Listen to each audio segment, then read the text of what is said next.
Well, this is the start of stage 2, St Oswald's Way, and we've got a great day to look forward ahead of us here. We're starting at Bamburgh. You can see behind us the magnificent castle, and we're walking down to Craster. So we've got castles, we have got magnificent beach walking, stunning villages, and we've got the wonderful northeast coast.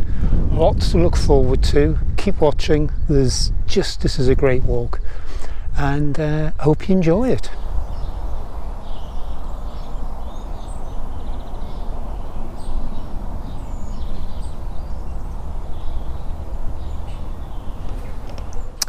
We start at Bamburgh, heading south, passing sea houses, Beadnell, Low Newton by the Sea, Embleton and Dunstanburgh Castle, on our way to Craster. Well, hello everyone. Joined by Martin Pameter, who was heavily involved in setting up St Oswald's Way. So Martin, can you tell us a little bit about St Oswald's Way and the setting up of it, please? Well, St Oswald was one of the three main Northumbrian saints, and the idea of the walk was to link various places together that are associated with St Oswald. So it starts off at Lindisfarne, Holy Island of Lindisfarne, where Oswald helped Aidan to set up the first monastery on Holy Island. Then goes through Bamburgh, which is where his royal palace was back in the Anglo-Saxon days, and then finishes at Heavenfield, which is where he fought a battle to reinforce his kingdom of Northumbria, and also he then went on to establish Christianity again in the Northumbria region. And so the route is about 96 miles in total, and it takes in a lot of the main features of Northumberland that people know about. So there's a lot of coast and castles which are really beautiful. Goes through forests and lots of countryside and along Hadrian's Wall at the end, and finishes at one of Northumbria's main historic sites as well. Wow, that's brilliant, thank you for that. Is there any particular section that you prefer or stands out to you? My favourite section is probably around Beautiful Bay, which is north of Bamburgh. It was always one of my favourite sections even before this year, and the route of St Oswald's Way is changing this year because of the England Coast Path. It's going to take even more of Beautiful Bay in, and it's the extension, it's now getting closer to the coast itself, and the views of Beautiful Bay are absolutely stunning, and there's so much history around there as well. It's a beautiful part of the county. It certainly is, I'll agree with that one. Is there anything else you want to add just before we close off? But the route's managed to a large extent by the St Oswald's Way management group, and we're running short of volunteers to either be on the group or to help us out with just looking after small sections of the route in terms of maintenance and reporting problems to the county council. So anybody that would like to work in a more administrative role, either be on the group or our group of advisors, or to work as a ranger, will be very, very welcome.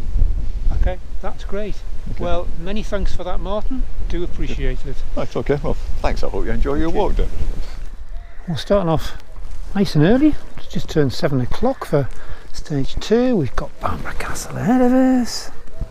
As we pan round, we've got the square behind us. Not a bad place to start. And as it's early in the morning, we've got the refuse farm coming down as well. As we've got Bamburgh Castle ahead of us, if we pan round, we've got Bamburgh itself. It's worth, if you can, spending a little bit of time in Bamburgh. There's lots to have a look. We'll put some clips up of what there is in Bamburgh. According to Bede, St Aidan built a wooden church outside the castle walls in AD 635. The present church dates back to the 12th century. Inside the church there's an effigy of Grace Darling dating from 1844.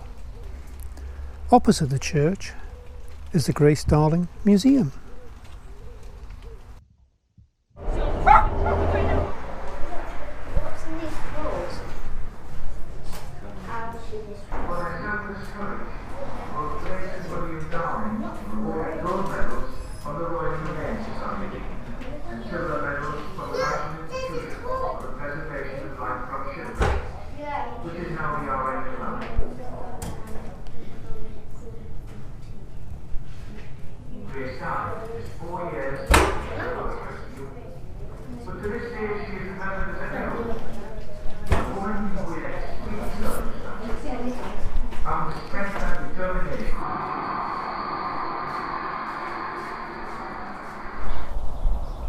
So we need to pull out at Bamburgh, heading south. Initially head down the road for a few metres, and then we turn right and start heading across the fields. As you can see, we just pulled down a matter of a few hundred metres from Bamburgh, and we come to a signpost ahead of us here. So coastal path with St Oswald's Way. So we need to be heading over the stile here and heading across the fields over to those buildings. I know I keep saying this, but always take some time to have a look behind you. A great view here of the Bamburgh Castle. And we just pan round, looking east, across towards the dunes. And we've got a gate ahead of us. We need to go in front of the house just ahead of us here and continue up the side of the field. Well, we've just come down the lane, a single track ahead of us here, and been very pleasant. When we get to the T-junction, we need to turn right and then pretty much immediately hang a left. You can just see it here, 3/4 of a mile to Northumberland, and we're going to be heading through this very pleasant old style back across onto the fields again. Well, I've been struggling a bit to find the words to actually try and convey the tranquility and serenity. If we listen, and if we can pick up the bird sound, it's amazing. Then we got the backdrop. So if we look around here, we've got just out to the right of the trees there, that's the Farne Islands. We're panning round and we've got the start of Northumberland and Sea Houses. So not much far to go now till we get to Sea Houses, but just make the most of this stage of the walk. It's just so quiet and serene, great for the heart and the soul, very rejuvenating. Well, we've just got into Sea Houses. This is a small high street, and we came down just over to the left there. So we're going to be heading around in front of the farm gift shop and head down towards the harbour area.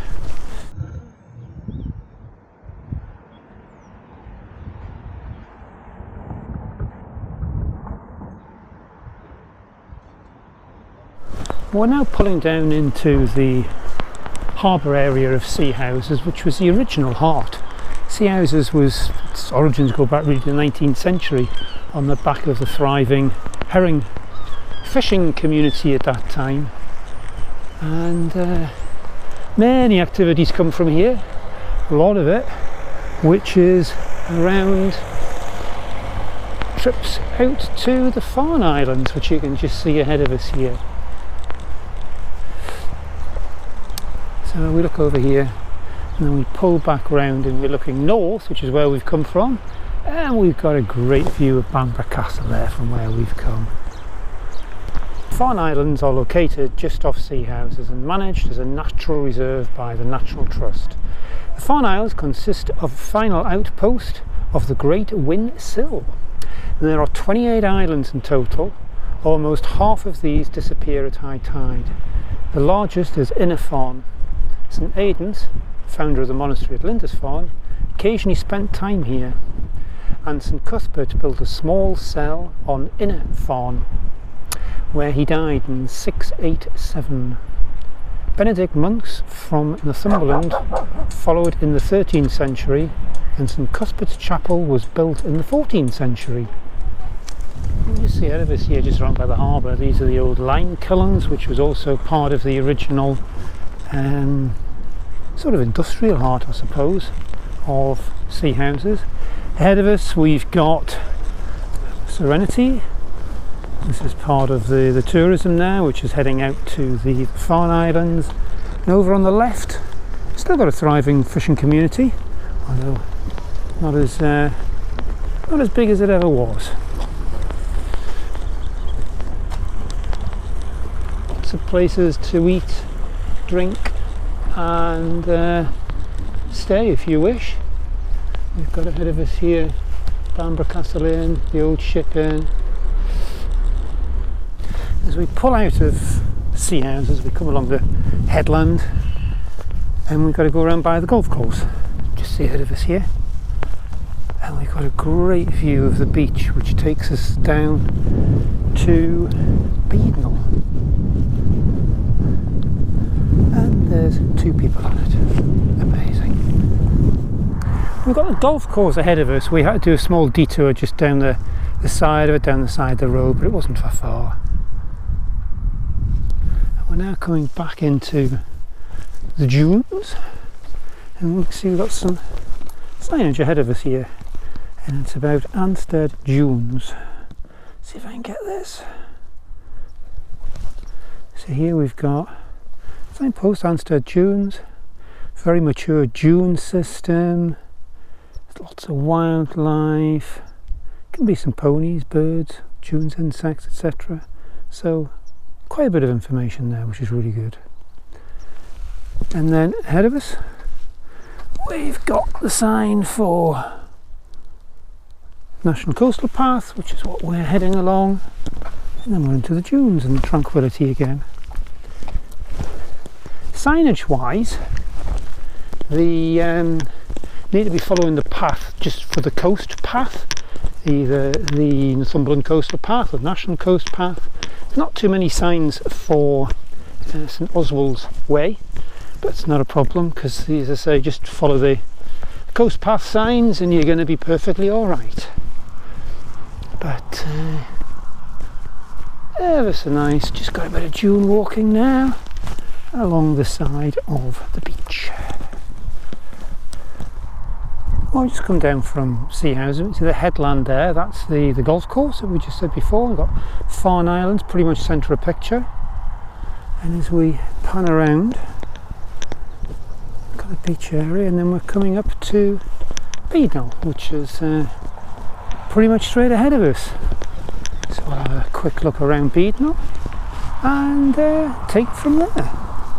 We've just had a walk through the outskirts of Beadnell here. You can see a bit of Beadnell Bay here. It's not unusual to see scuba divers, etc. going in here. And we continue along the path and we'll get down to the harbour area and the beach. As we continue down the road from the bay, we start to see the beach ahead of us. And what a magnificent stretch of sand that is. Just loops right the way around. Let's see if we can see it. Just continues on forever. So we've got some kilns over here, some old lime kilns, so we're going to have a little look at that in the harbour. We've just walked round to the lime kilns here. You can see a little plaque with the information on. Yeah, they're going back to 1798. There's a pull round.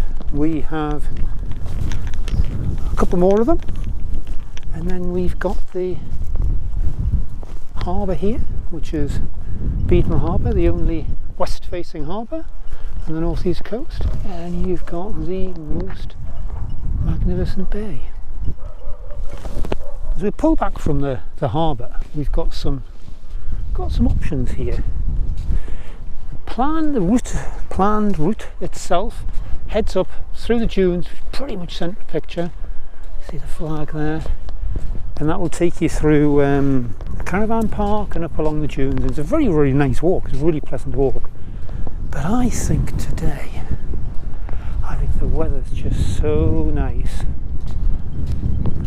I think I'm going to do the beach and have a go along. Oh, you can see the headland there. We got a castle, remains of a castle. That's Dunstanburgh Castle. We're going to be heading along to there, and just the other side of Dunstanburgh is Craster, where we're heading to. What a day for this. This is just enjoyable past enjoyment. Really good. Hope you're enjoying it. We just pulled along the beach and we're continuing to head along towards Bamburgh, and we've come across the little sanctuary here, and we've come across David from National Trust. And good morning, David. I wonder if you could just give us a little bit of information with regards to what all the bird sanctuary here is about and everything, if you could.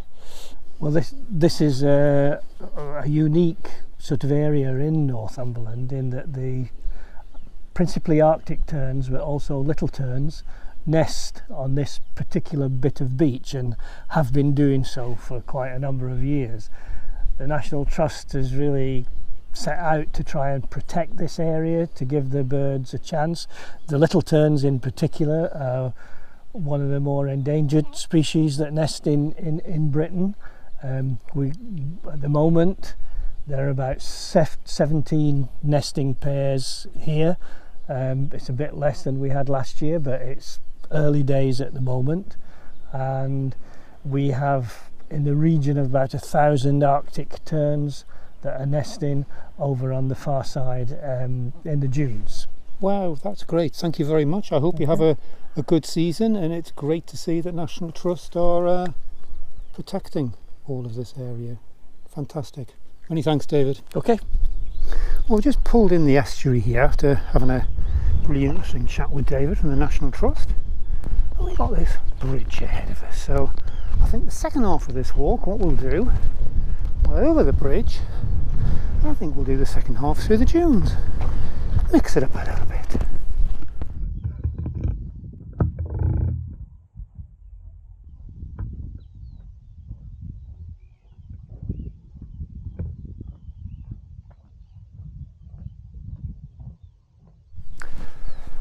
Although the beach walk is really nice, being up in the dunes here, to see around behind us,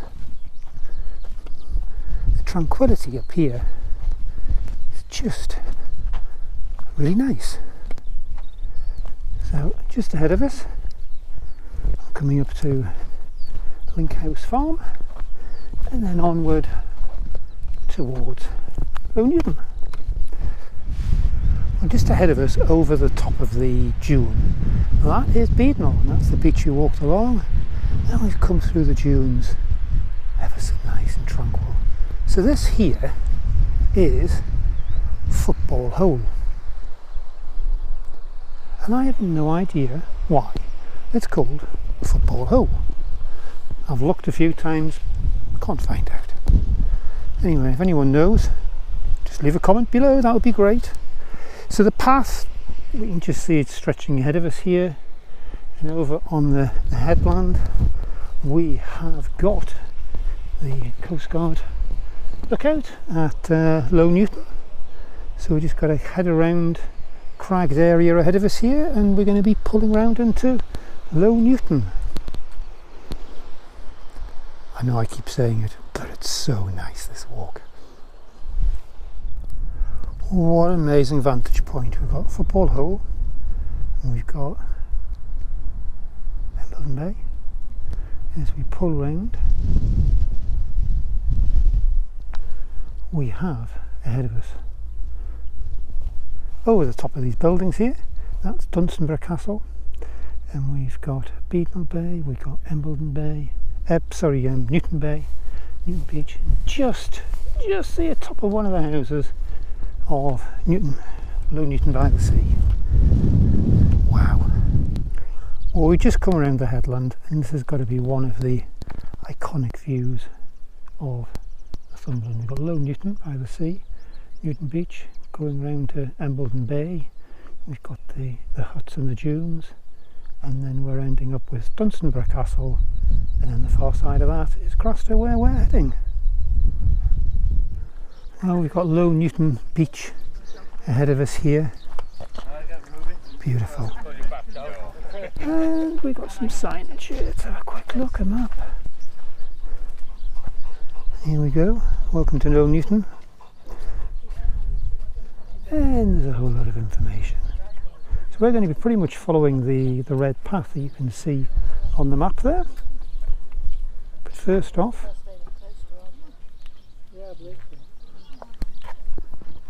we are going to head down to the beach.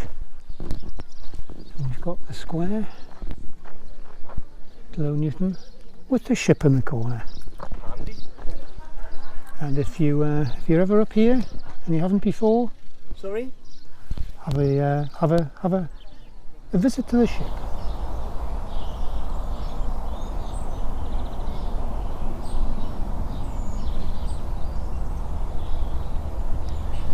Well, the walk along the beach here at Newton is actually one of my favourite for the northeast.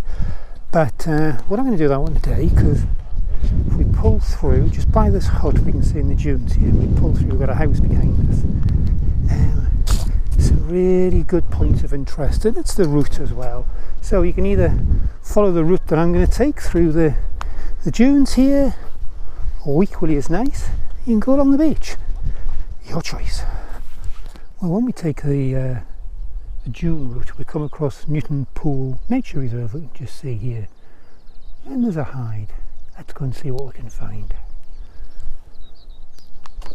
Well, we're coming up to the hide here. Let's see what we can find when we open the door.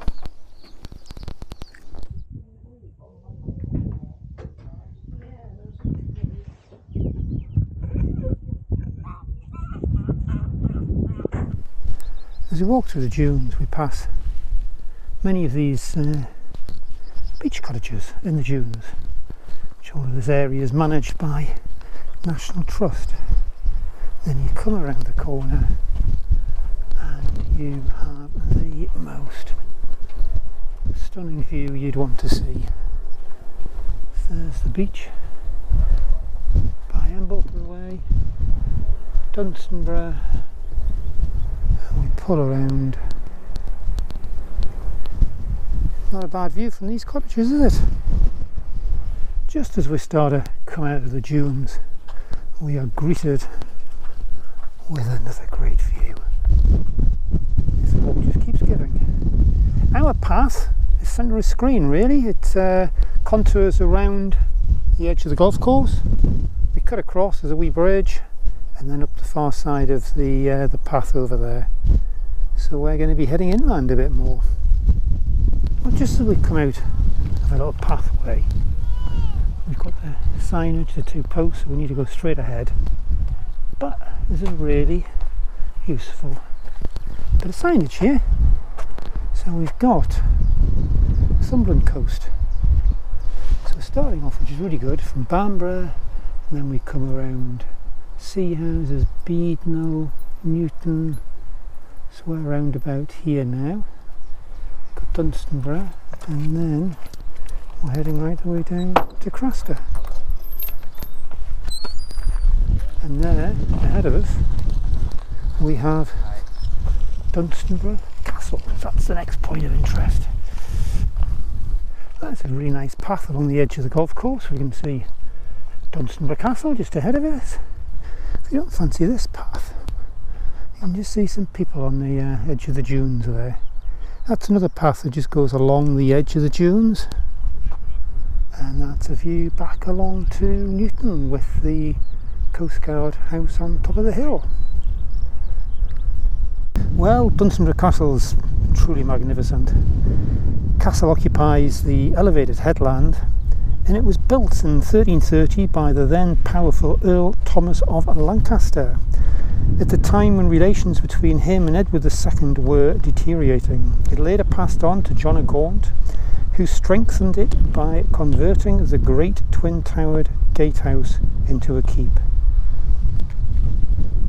Well, as we leave Dunstanburgh behind us, pan round, and we've got this wonderful walk along to Craster, which we can just see pretty much centre of picture, and to the conclusion of the walk. And that's a real shame, because I've really enjoyed this walk. Well, we're now in Craster. Fishing boats just come in, just panning round, and you see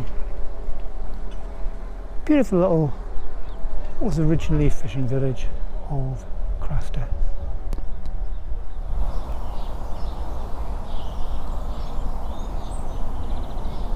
Well, that very sadly brings stage 2 of St Oswald's Way to a conclusion.